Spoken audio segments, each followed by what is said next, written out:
It is my opinion that you do not really understand the concept of banking. All the banks are broke.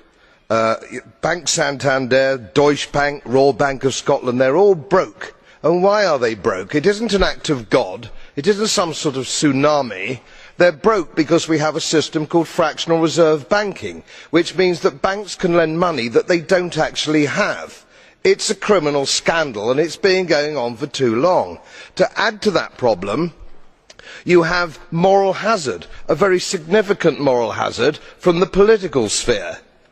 And most of the problem starts in politics and central banks, which are part of the same political system.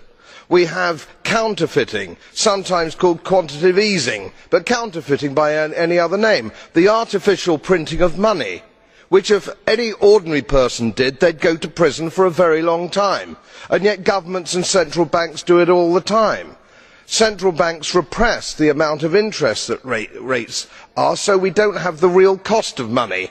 And yet we blame the real retail banks for manipulating LIBOR. The sheer effrontery of this is quite astonishing. It's central banks that manipulate interest rates, Commissioner. And plus, underneath all this, we talk loosely, in a rather cavalier fashion, do we not, about deposit guarantees.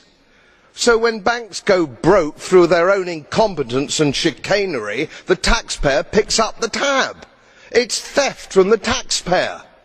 And until we start sending bankers, and I include central bankers and politicians, to prison for this outrage, it will continue.